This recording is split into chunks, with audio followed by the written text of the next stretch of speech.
अस्सलाम वालेकुम दोस्तों। तो पिछले लेक्चर में हमने देखा ग्लोमेरुलर फिल्ट्रेट कैसे बन रहा था।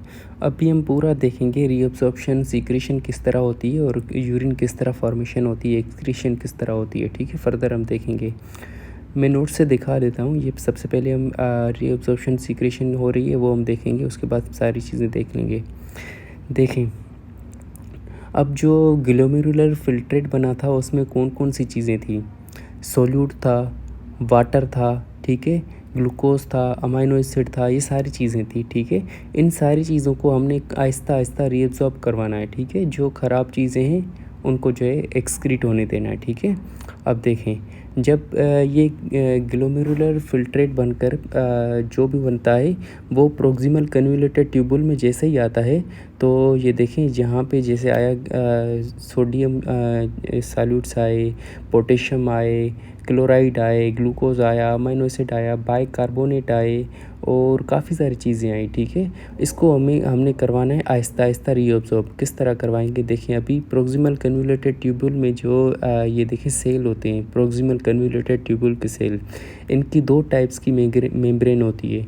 ये जो इस तरफ मेम्ब्रेन है जो पेरीट्यूबुलर कैपिलरीज को फेस करती हैं, इसको कहते हैं बेजोलेटरल मेम्ब्रेन, और ये इसको कहते हैं ल्यूमिनर मेम्ब्रेन जो कि ल्यूमिन की तरफ फेस करती हैं। ठीक है, अब होता क्या है, आपको पता है कि सारी बॉडी के जो सेल्स हैं उनके पास जो है सोडियम पोटेशियम एटीपेज पड़ा ही पड़ा हुआ है। ठीक है, अब वो क्या करता है, 3 सोडियम आउट करता है और 2 पोटेशियम इन करता है एटीपेज एटीपी को यूज़ करके। ठीक है, अब ये साइंस जो हैं ये एटीपेज जो ट्रांसपोर्टर हैं, सोडियम पोटेशियम ट्रांसपोर्टर एटीपेज, वो क्या करते हैं, इंट्रासेलुलर सोडियम को कम कर देते हैं। ठीक है, अब इंट्रासेलुलर सोडियम अगर कम हो जाएगी तो यहाँ से जो है अगर कम हो जाएगी तो यहाँ से जो है रीअब्सॉर्ब होगी। अब वो किस तरह रीअब्सॉर्ब होती है देखते हैं। सोडियम ग्लूकोज को ट्रांसपोर्टर के थ्रू यहाँ पे आ जाएगा, सोडियम भी आ जाएगा और ग्लूकोज भी आ जाएगा। ठीक है, सेल के अंदर, और सोडियम अमाइनो एसिड को ट्रांसपोर्टर के थ्रू अमाइनो एसिड भी आ जाएगा, सोडियम भी आ जाएगा। सोडियम लेक्टेट को ट्रांसपोर्टर के थ्रू लेक्टेट भी आ जाएगा, सोडियम भी आ जाएगा। ठीक है, अब ये सारी चीज़ें यहाँ से पेरीट्यूबुलर कैपिलरीज में चली जाएंगी। जैसे ग्लूकोज अमाइनो एसिड लेक्टेट, इनका एक चैनल होता है, इनके थ्रू ये चली जाएंगी पेरीट्यूबुलर कैपिलरी में, रीअब्सॉर्ब हो जाएंगी। बाकी सोडियम तो सोडियम पोटेशियम एटीपेज चैनल के थ्रू रीअब्सॉर्ब हो रहा है। ठीक है, ये हो गया हमारा अराउंड 65% ऑफ सोडियम रीअब्सॉर्ब होता है हमारा यहाँ प्रोक्सिमल कन्वोल्यूटेड ट्यूबुल में। बाकी 100% of glucose, 100% of amino acid, 100% of lactate proximal convoluted tubule में ये रीअब्सॉर्ब हो जाता है। ठीक है, अब प्रोक्सिमल कन्वोल्यूटेड ट्यूबुल में जो है बाइकार्बोनेट आयन की भी रीअब्सॉर्प्शन होती है। अब वो किस तरह होती है देखें, यहाँ पे जो है कार्बन डाइऑक्साइड बाहर से जो है कार्बन डाइऑक्साइड यहाँ पे प्रोक्सिमल कन्वोल्यूटेड ट्यूबुल में आ जाता है। ठीक है, प्रोक्सिमल कन्वोल्यूटेड ट्यूबुल के जो सेल्स हैं यहाँ पे कार्बन डाइऑक्साइड आ जाता है, या इसकी खुद की ही मेटाबॉलिज्म के थ्रू कार्बन डाइऑक्साइड बन जाता है। ये रिएक्ट करता है वाटर के साथ, कार्बोनिक एनहाइड्रेज यहाँ पे काम करता है एंजाइम, तो यहाँ पे बन जाता है कार्बोनिक एसिड। अब कार्बोनिक एसिड एक अनस्टेबल मॉलिक्यूल है, वो टूट जाता है बाइकार्बोनेट में और हाइड्रोजन आयन में।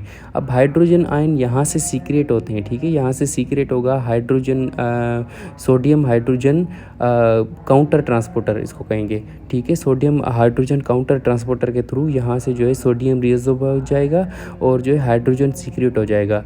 अब यहाँ पे जो बाइकार्बोनेट जो फिल्ट्रेट बन के आया था, तो ये हाइड्रोजन और बाइकार्बोनेट एक दूसरे के साथ रिएक्ट करेंगे, कार्बोनिक एनहाइड्रेज यहाँ पे काम करेगा, कार्बन डाइऑक्साइड और वाटर बन जाएगा। ठीक है, अब कार्बन डाइऑक्साइड यहाँ से रीअब्सॉर्ब जो हो जाएगा और वाटर तो हो ही रहा है रीअब्सॉर्ब, जैसे सोडियम जितना आ रहा है सॉल्यूट जितना आ रहा है वाटर तो उसको फॉलो करता है। ठीक है, अब कार्बन डाइऑक्साइड और वाटर जो है यहाँ पे रीअब्सॉर्ब हो गया प्रोक्सिमल कन्वोल्यूटेड ट्यूब के सेल्स में। ठीक है, अब यहाँ पे अंदर आके यहाँ पे जो है ये बन जाएगा कार्बोनिक एनहाइड्रेज, यहाँ पे काम करेगा तो कार्बोनिक एसिड बन जाएगा। अब कार्बोनिक एसिड अनस्टेबल मॉलिक्यूल है, वो टूट जाएगा बाइकार्बोनेट में और हाइड्रोजन आयन में, बाइकार्बोनेट यहाँ से रीअब्सॉर्ब हो जाएगा। ठीक है, इस तरह बाइकार्बोनेट आयन की भी रीअब्जॉर्प्शन होती है। और लेट पार्ट ऑफ जो प्रोक्सिमल कन्वोल्यूटेड ट्यूबुल के सेल्स होते हैं उनमें जो है सोडियम क्लोराइड सिम्पोर्टर भी होता है, ठीक है। इसके ज़रिए सोडियम क्लोराइड भी रीअब्जॉर्ब होता है, ठीक है। अब ये हमारा हो गया किस तरह यहाँ से रीअब्जॉर्प्शन होती है, ठीक है। इसी तरह सोडियम फॉस्फेट सिम्पोर्टर भी होता है, सोडियम और फॉस्फेट की भी यहाँ से रीअब्जॉर्प्शन होती है, ठीक है। मैं पूरा फिर से समझा देता हूँ ताकि आपको समझ में आ जाए, तो फर्दर चीज़ें हम देख लें, ठीक है। यहाँ पे देखें सोडियम प्रोक्सिमल कन्वोल्यूटेड ट्यूब्यूल का सेल है ये, इसकी ये इस साइड वाली मेम्ब्रेन को कहते हैं बेज़ोलेटरल मेम्ब्रेन, और ये जो इस मेम्ब्रेन को कहते हैं ल्यूमिनल मेम्ब्रेन।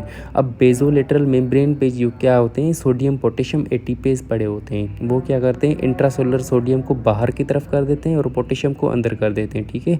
अब इंट्रासेलुलर सोडियम कम हो जाएगा तो इसकी वजह से ये चैनल काम करते हैं sodium glucose symporter, sodium amino acid symporter, sodium lactate symporter, ठीक है। ये सोडियम को और ग्लूकोज अमाइनो एसिड लैक्टेट को अंदर लेकर आएंगे, ठीक है। सोडियम पोटेशियम एटीपेज के थ्रू निकल रहा है, बाकी रह गया ग्लूकोज अमाइनो एसिड लैक्टेट, ये भी चैनल के थ्रू रीअब्जॉर्ब हो जाएंगे, ठीक है। अब बाइकार्बोनेट की रीअब्जॉर्प्शन किस तरह होती है, कार्बन डाइऑक्साइड और वाटर जो है रिएक्ट करेंगे, कार्बोनिक एसिड बन जाएगा। कार्बोनिक एसिड एक अनस्टेबल मॉलिक्यूल है, वो बाइकार्बोनेट में और हाइड्रोजन आयन में टूट जाएगा, ठीक है। अब हाइड्रोजन आयन यहाँ से सीक्रेट हो जाएगा, जो बाइकार्बोनेट आयन यहाँ से फ़िल्टर हुआ था वो यहाँ हाइड्रोजन आयन से रिएक्ट करेगा, तो वो कार्बन डाइऑक्साइड और वाटर बन जाएगा, और वाटर और कार्बन डाइऑक्साइड रीअब्जॉर्ब होकर कार्बोनिक एसिड बन जाएगा। कार्बोनिक एसिड अनस्टेबल मॉलिक्यूल है, वो टूट जाएगा बाइकार्बोनेट में और हाइड्रोजन आयन में। बाइकार्बोनेट इस तरह रीअब्जॉर्ब होता है, ठीक है। और late part of proximal convoluted tubule के सेल्स में सोडियम क्लोराइड सिम्पोर्टर होता है, सोडियम फॉस्फेट सिम्पोर्टर होता है, जिसके ज़रिए सोडियम क्लोराइड और फॉस्फेट जो है रीअब्जॉर्ब होता है, ठीक है। Around 100% of glucose, 100% of amino acid, 100% of lactate proximal convoluted tube के सेल्स में रीअब्जॉर्ब होता है। बाकी 90% बाइकार्बोनेट भी रीअब्जॉर्ब होता है, और कुछ सोडियम तो रीअब्जॉर्ब हो ही रहा है, 65% सोडियम रीअब्जॉर्ब होता है। जाहिर सी बात है सोडियम को साल्ट को वाटर फॉलो करता है, तो 65% ऑफ वाटर भी फॉलो होगा, ठीक है। जितना सॉल्यूट रीअब्जॉर्ब हो रहा है उतना ही वाटर रीअब्जॉर्ब हो रहा है, इसको कहते हैं आइसोटोनिक रीअब्जॉर्प्शन, ठीक है। आइसोटोनिक रीअब्जॉर्प्शन, ठीक है। अगर यहाँ पे कोई लिपिड आ जाएगा, लिपिड मॉलिक्यूल भी रीअब्जॉर्ब होगा, वो एंडोसाइटोसिस के थ्रू रीअब्जॉर्ब होता है, ठीक है। अब मैं आपको कुछ हार्मोन्स बताता हूँ जो यहाँ पे प्रोक्सिमल कन्वोल्यूटेड ट्यूब्यूल में काम करते हैं, ठीक है। अब यहाँ पे जो है पैराथायराइड हार्मोन, आपको पता होगा PTH इसको कहते हैं, पैराथायराइड हार्मोन। इसका हम एक निमोनिक याद करते हैं फॉस्फेट ट्रेसिंग हार्मोन, ठीक है।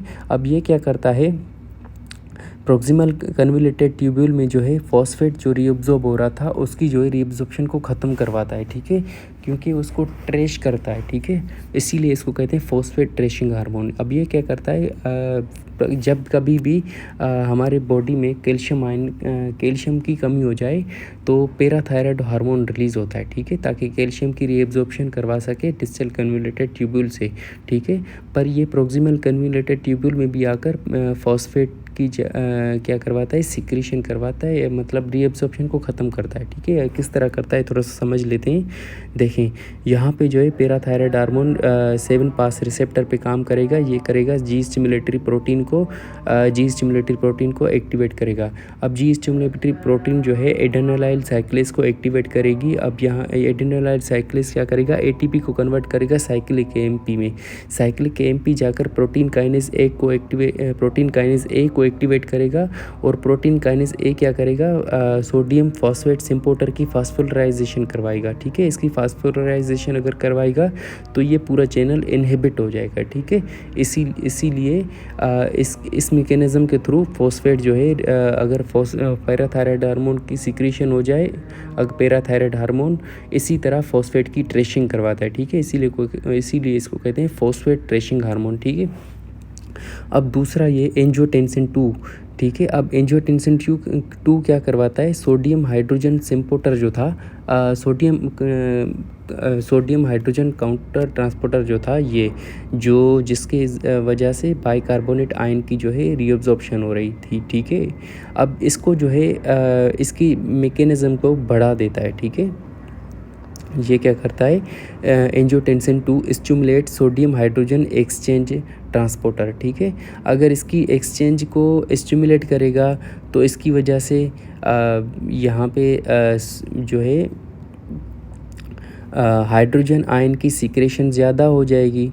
ठीक है। हाइड्रोजन आयन की सीक्रेशन ज़्यादा होगी तो बाइकार्बोनेट की जो है रीअब्जॉर्प्शन होगी। ठीक है।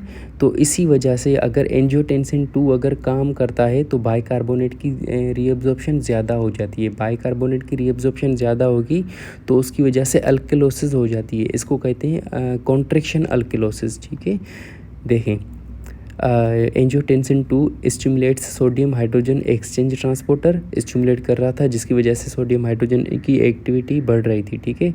It increases sodium water and bicarbonate reabsorption. ठीक है। जाहिर सी बात है, सोडियम हाइड्रोजन काउंटर ट्रांसपोर्टर क्या करवा रहा था, सोडियम की रीअब्जॉर्प्शन करवा रहा था। सोडियम की रीअब्जॉर्प्शन होगी तो वाटर उसको फॉलो करेगा। ठीक है।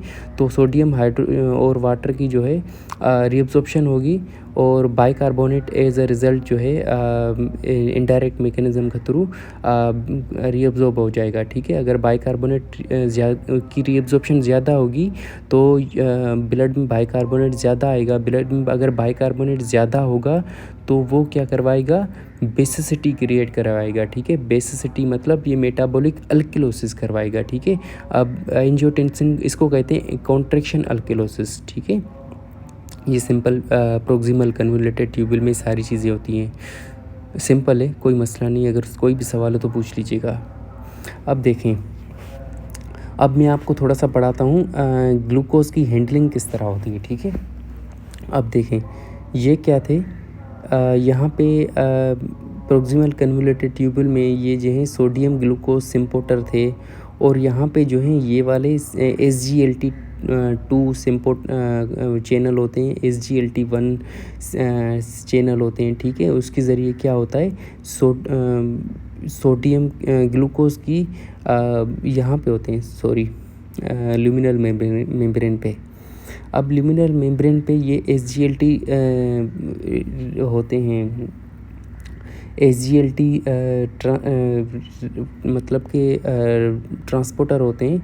वो क्या करवाते हैं, ग्लूकोज की ये देखें, यही इसको सोडियम ग्लूकोज, ये वाला जो चैनल है ना, सोडियम ग्लूकोज सिम्पोर्टर, इसी को कहते हैं SGLT। ठीक है। अब ये शुरुआती पार्ट में जो होते हैं SGLT2 ट्रांसपोर्टर होते हैं और लेटर पार्ट में SGLT1 ट्रांसपोर्टर होते हैं। ठीक है।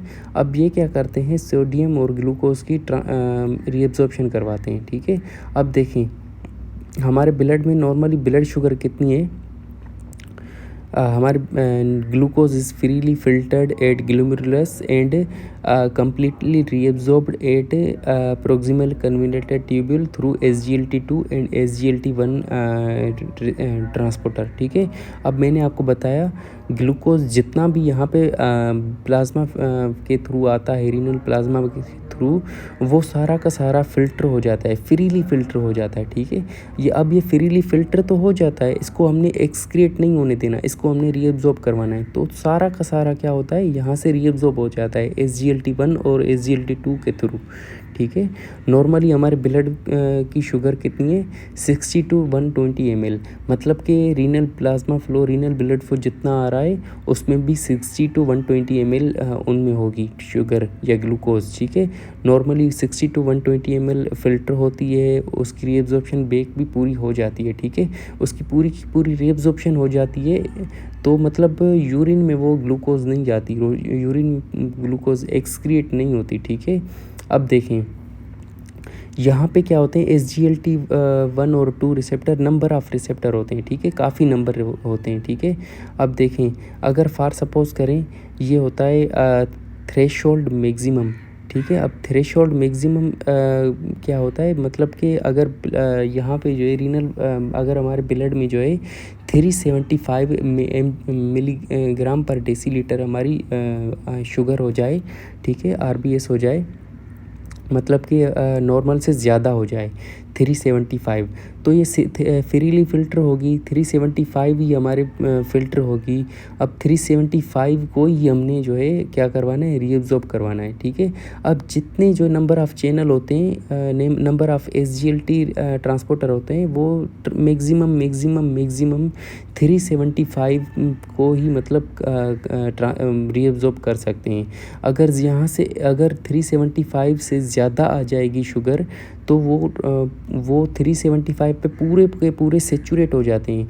अगर 375 से ज़्यादा आ जाएगी या 400 आ जाएगी शुगर इनके पास या ग्लूकोज़ इनके पास, तो बाकी जो है 25 mg पर डेसीलीटर के लिए तो ट्रांसपोर्टर है ही नहीं, ठीक है।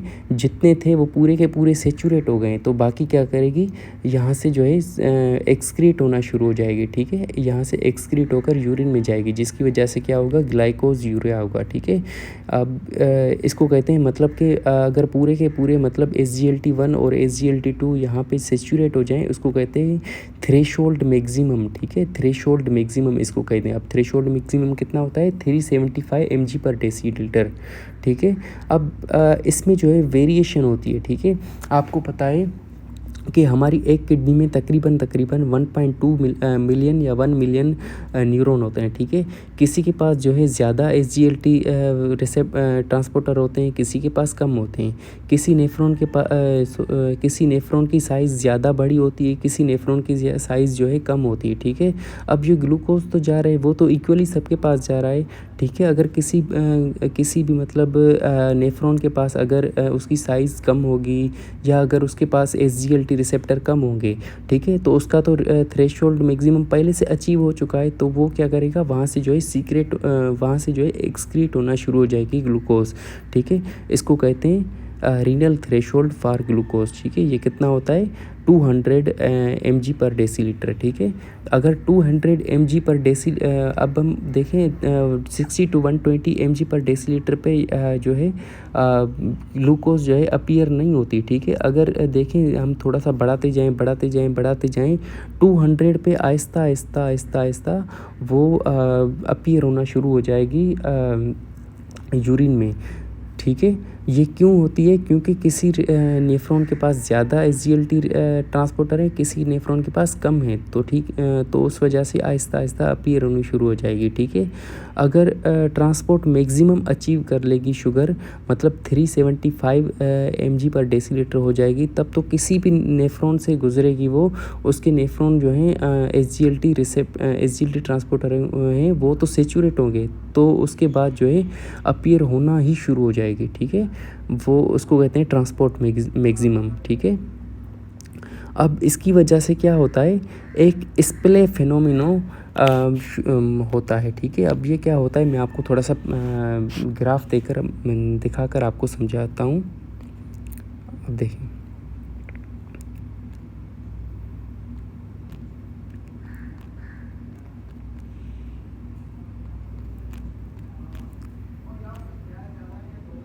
अब देखें ये क्या हो रहा है, ये देखें जितनी फ़िल्ट्रेशन हो रही है अपर जो है ये लाइन शो कर रही है, जितनी फ़िल्ट्रेशन हो रही है ये मतलब ग्लूकोज की फ़िल्ट्रेशन हो रही है, ठीक है। अगर हम फ़िल्ट्रेशन बढ़ाते जा रहे हैं, मतलब ये हम जितना एक्सिस पे लेकर जा रहे हैं उतने ही वाई एक्सिस पे ये ग्राफ जा रहा है, मतलब ये इक्वली मतलब अब देखें अगर हम फ़िल्ट्रेशन बढ़ा रहे हैं, देखें क्या हो रहा है कि एक जो है फ़िल्टर्ड वाला ये देखें लाइन है और दूसरी डॉटेड लाइन है रीअब्ज़ॉर्प्शन वाली, ठीक है। अब देखें यहाँ पे 200 तक, ठीक है, ये देखें 200 तक अगर मैं लाइन ड्रॉ कर पाऊँ,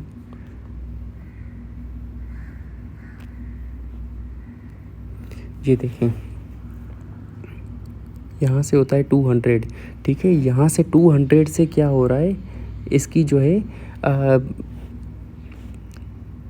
ये देखिए नीचे वाला जो नीचे वाली जो लाइन है वो मतलब शो कर रही है यूरिन में एक्सक्रीशन हो रही है, ठीक है। 200 पे जो है इसकी एक्सक्रीशन होना शुरू हो गई है, ठीक है।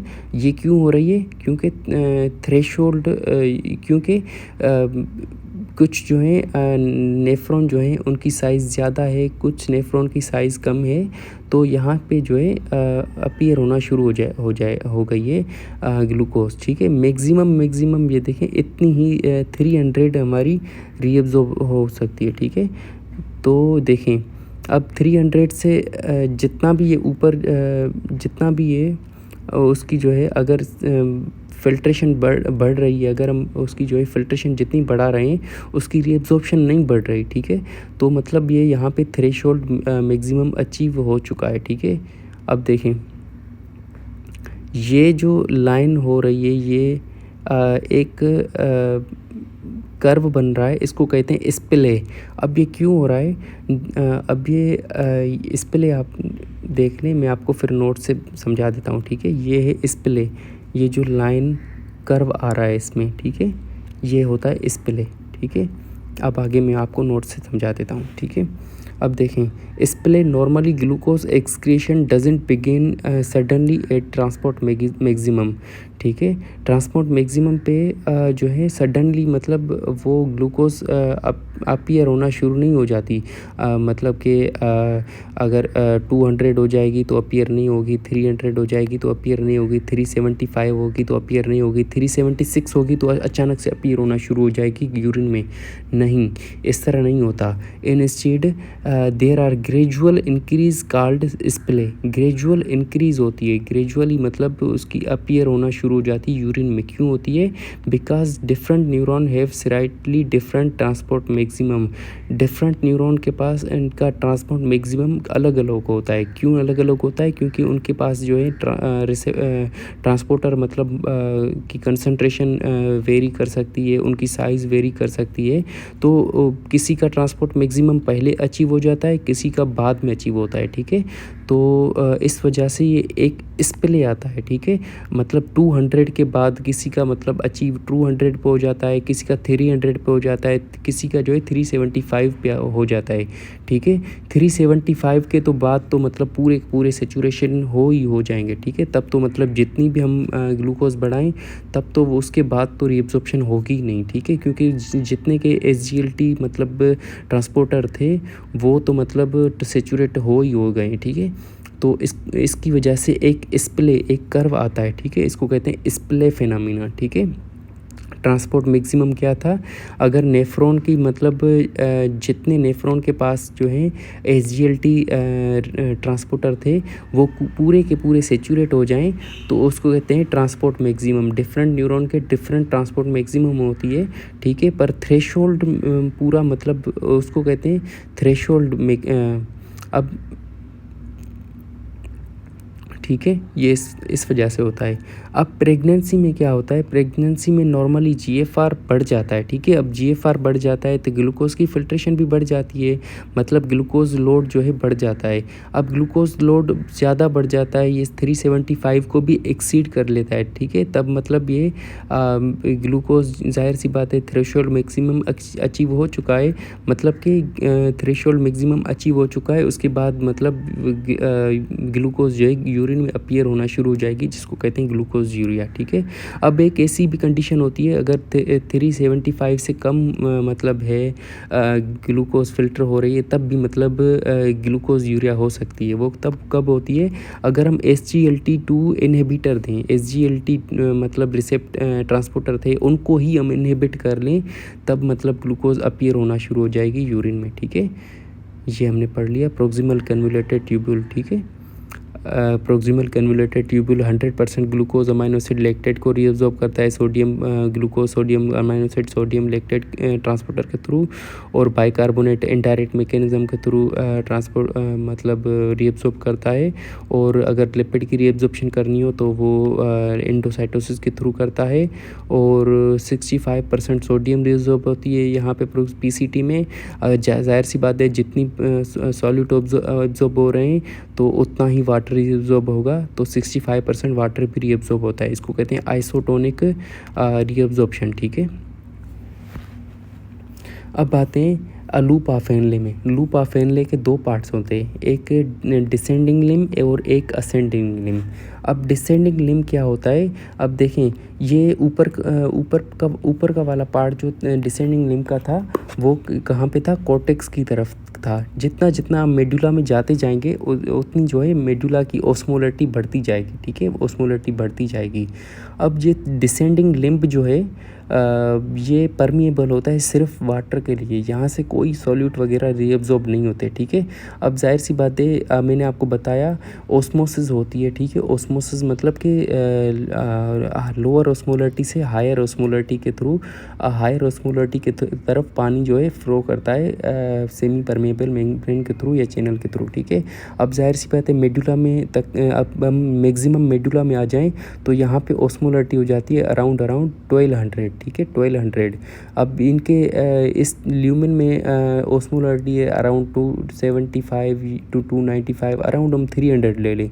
ठीक है, 300 इसकी ओस्मोलरिटी है, तो यहाँ से क्या होगी, आहिस्ता आहिस्ता रीअब्जॉर्प्शन वाटर की शुरू हो जाएगी। ठीक है, आहिस्ता आहिस्ता वाटर रीअब्जॉर्ब हो जाएगा थिन डिसेंडिंग लिम्ब में। ठीक है, अब असेंडिंग लिम्ब में आते हैं। असेंडिंग लिम्ब में जो है वाटर के लिए इम्परमिएबल होता है। ठीक है, यहाँ से वाटर रीअब्जॉर्ब नहीं हो सकता, यहाँ पे सिर्फ सॉल्यूट रीअब्जॉर्ब होते हैं। ठीक है, अब सॉल्यूट के लिए यहाँ पे जो होता है सोडियम पोटेशियम 2 क्लोराइड ट्रांसपोर्टर होता है, एक चैनल होता है। ठीक है, यहाँ से जो है सोडियम पोटेशियम और क्लोराइड जो है यहाँ से रीअब्जॉर्ब होते हैं। ठीक है, यहाँ से फिर चले जाएंगे पेरीट्यूबुलर कैपिलरीज में। ठीक है, अब यहाँ से जो है कैल्शियम और मैग्नीशियम भी रीअब्जॉर्ब होता है। अब ये किस तरह होता है, यहाँ पे जो है ल्यूमन में पॉजिटिविटी क्रिएट हो जाती है, तो यहाँ पे जो है पॉजिटिविटी एक दूसरे को जो है रिपेल करती है, तो कैल्शियम और मैग्नीशियम जो है पैरासेलुलरली रीअब्जॉर्ब हो जाते हैं। ठीक है,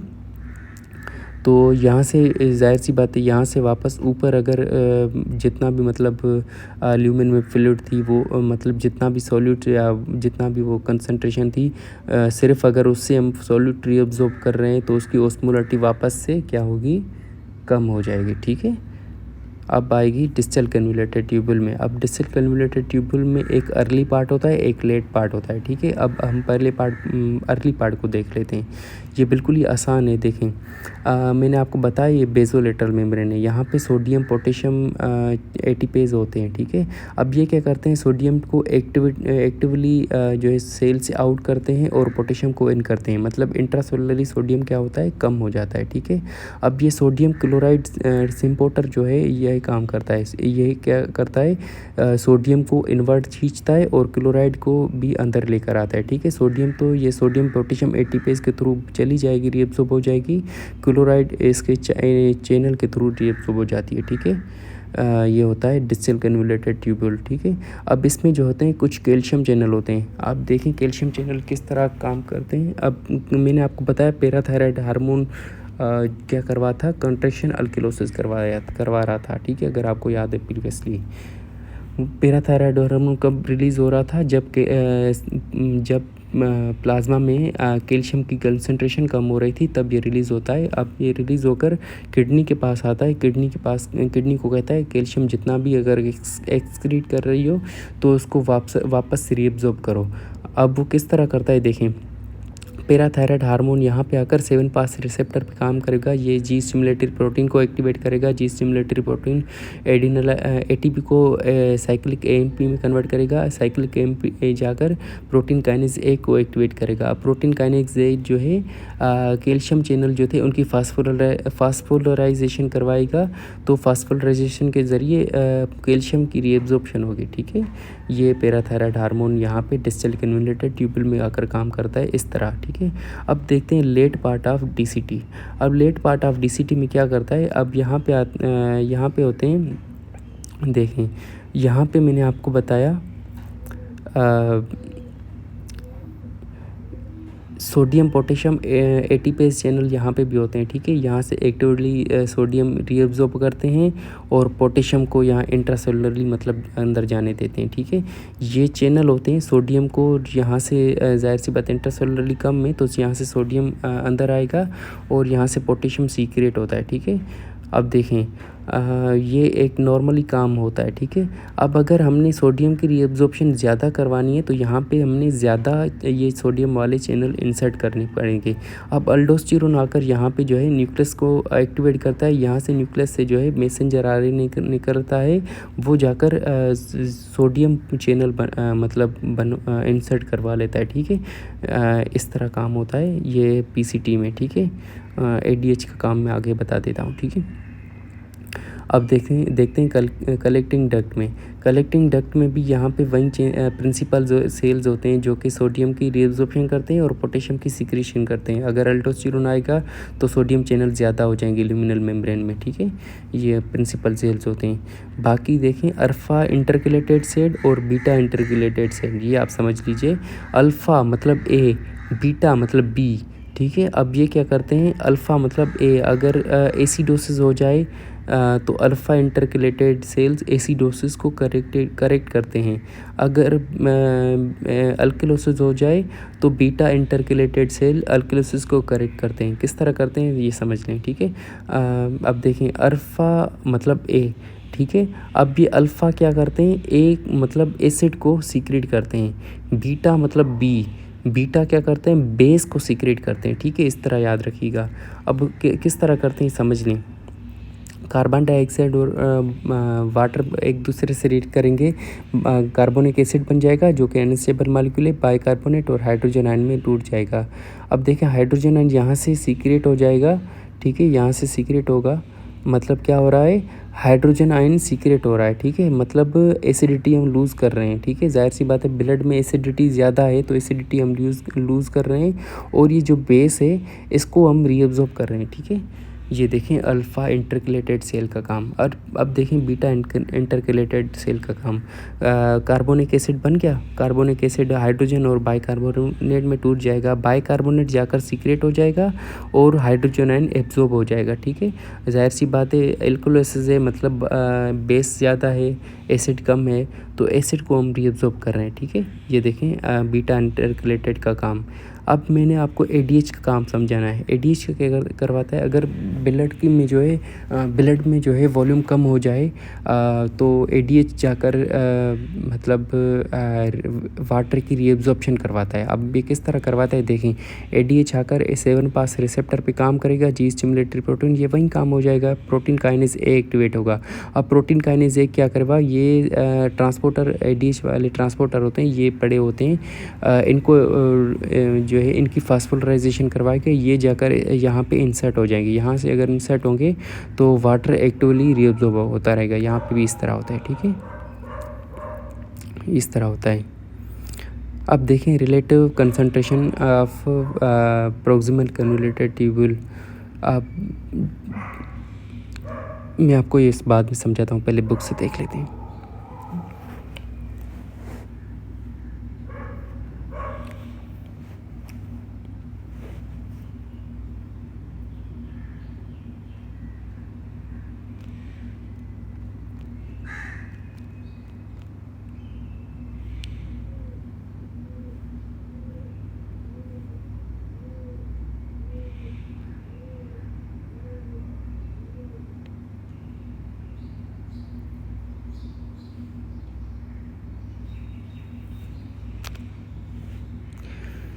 ये हम बाद में पढ़ लेंगे, मैं नेक्स्ट लेक्चर में आपको ये सारी चीज़ें बताता हूँ। अब अभी पढ़ लेते हैं बल्कि।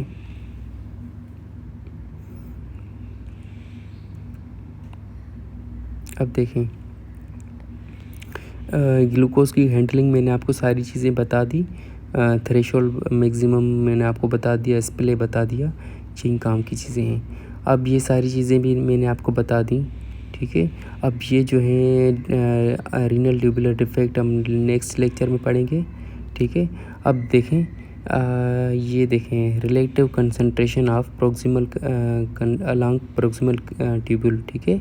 अब देखें अगर हम जितना भी फिल्ट्रेट है प्रोक्सिमल कन्वोल्यूटेड ट्यूबुल से गुजर रहा है, उसकी जो है कितनी रीअब्जॉर्प्शन हो रही है, ठीक है, इन रिस्पेक्ट टू वाटर, ठीक है। इसके अलॉन्गली हम देखते हैं, ठीक है। अगर ये देखें tubular fluid divided by plasma is equal to 1, इसको हम टी एफ बाई प्लाज्मा बोलेंगे। T F by plasma is equal to 1, मतलब कि वो जो है सब्सटेंस जितना रीअब्जॉर्ब हो रहा है उतना ही वाटर रीअब्जॉर्ब हो रहा है, ठीक है। जैसे मैंने आपको बताया सोडियम जितना रीअब्जॉर्ब हो रहा था, वाटर उतना ही रीअब्जॉर्ब हो रहा था, ठीक है। तो ये T F is equal to 1 होगा, ठीक है।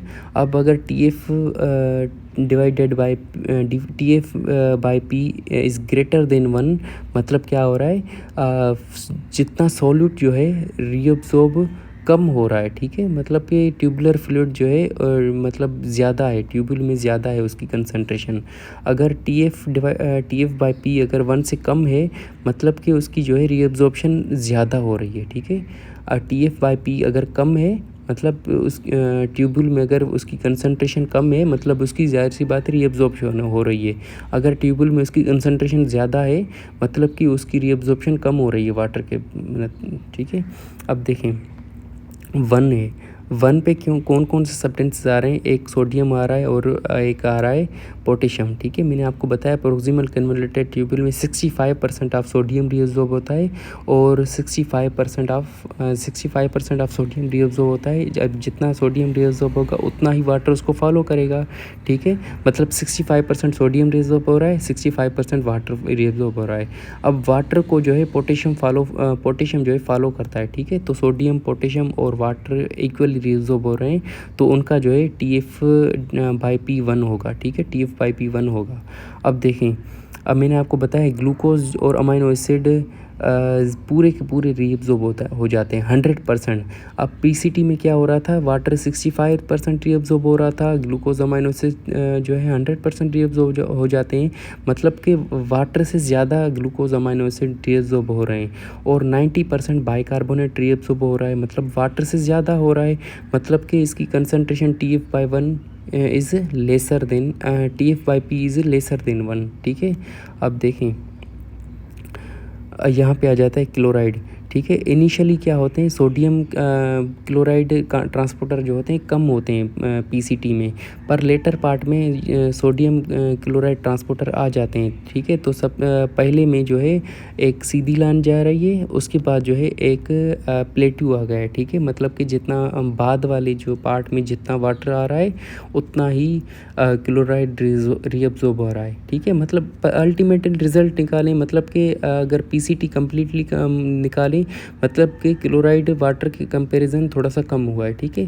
तो क्लोराइड क्या है, T F divided by P greater than 1 होगा, ठीक है। अब जाहिर सी यूरिया क्या होता है, यूरिया भी ज़्यादातर रीअब्जॉर्ब हो जाता है, ठीक है। तो यूरिया भी मतलब वाटर से ज़्यादा रीअब्जॉर्ब होता है, ठीक है। तो इसका भी T F divided by P greater than 1 होगा, ठीक है।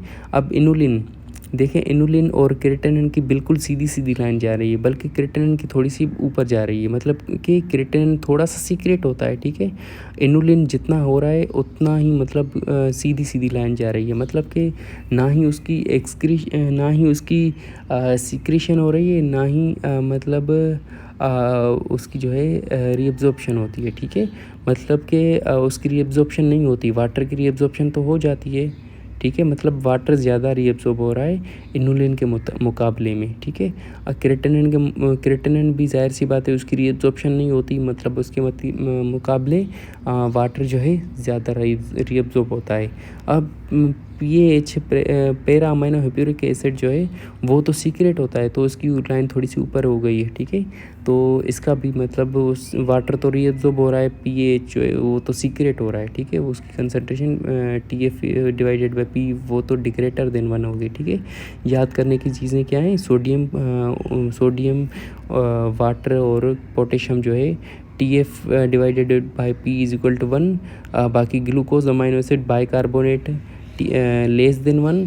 बाकी जो है chloride urea inulin creatinine pH greater than 1। Inulin जो है ना ही उसकी सिक्रीशन होती है ना ही उसकी रीअब्जॉर्प्शन होती है। क्रेटिनिन की थोड़ी सी सिक्रीशन होती है और pH की पूरी सिक्रीशन हो जाती है। ठीक है, थैंक यू। अगर कोई भी सवाल हो तो पूछ लीजिएगा।